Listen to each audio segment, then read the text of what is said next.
Manage your own energy. There are different ways for you to manage your own energy. You'd be surprised at how many practical things you can do which add to your work on being spiritually pure. Let's start from the outside and work inwards. Firstly, manage the people around you. Steer clear of negative people. When people in your presence have negative emotions, it's not for you to deal with those emotions. Let it go. If it is at all possible, put some distance between you and the negativity. This doesn't mean that you should never show empathy when a person is in need. When a person is negative, it's for you to decide how you want to respond to that negativity. Sometimes a few uplifting words do the trick, and at other times you may need to sit and listen and in that way help the person to unburden. However, always remember that when a person is negative, it's their choice how they want to move forward. Also remember that there's a difference between responding and reacting. When you respond, you think and you decide how to deal with the situation. When you react, you immediately feed into that negativity and you take part of the responsibility for the negative energy. Take your time and rather respond from a place of love. I have a rule that I steer clear of any client who is extremely upset and demands a reading right now. I will agree with them on a date and time so that they have an opportunity to calm down.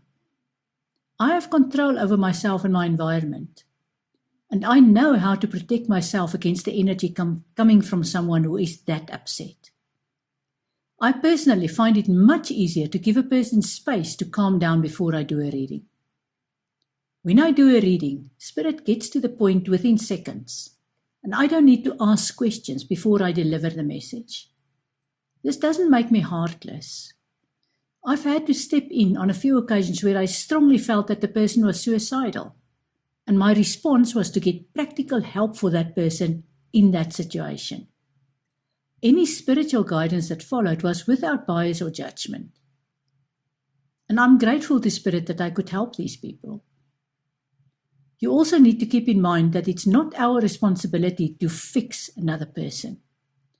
Each one of us needs to decide that we want to be different, and then we work towards being different. Some people are always in need because they thrive on the energy of other people and never manage their own energy.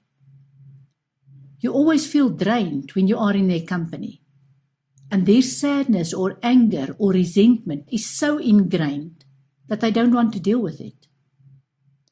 I once did a reading for a lady in her 70s whose son is gay. The guidance from Spirit was truly clear. Love your child and let go of your resentment. I didn't know her son was gay, and when I provided the message, she became quite aggressive. She said, I will never forgive him for not giving me grandchildren and for living in sin with a man for as long as I live. I realized that her resentment and anger shapes her and will continue to shape her for as long as she chooses to let that happen. This is the kind of person who deserves a lot of loving thoughts from you. But you don't need to be in their presence because they will drain all the energy out of you. There are times in your life when you need to turn your back on people and walk away, no matter how much you love these people, when their energy drains you. You have a spiritual duty to keep your space clear and sacred. Another way to manage energy from negative people that you are in contact with is to limit physical contact with them. I like hugging and touching people, but I also know that hugging or shaking hands with a person full of strong negative emotions has an impact on my physical and spiritual body. Sexual activity is a means of transferring emotions from one soul to another. There's nothing that leaves you as defenseless and vulnerable as casual sex or sex with an element of violence. Your body is sacred. Protect your body against everything that drags your energy down. In psychology, there are the concepts of internal locus of control, which means I know that it's up to me to ensure my well-being, and that attracts a healthy energy towards me. And on the other hand, external locus of control, which means I blame you for the life I have, and I expect you to make my life better by making good decisions on my behalf. The same applies in spirituality, where your spiritual well-being and therefore your emotional and physical well-being are your responsibility. Unless you hand that responsibility to a religious or political leader or relationship partner and expect them to make your life a joy and a blessing. Does that work for you? You need to understand that you can't change someone's negative energy. You are in charge of your thoughts, and your job is to be a better version of yourself than you were yesterday. Your focus should always be on improving yourself rather than on converting other people to your way of thinking. Cleanse your environment, clear out your space.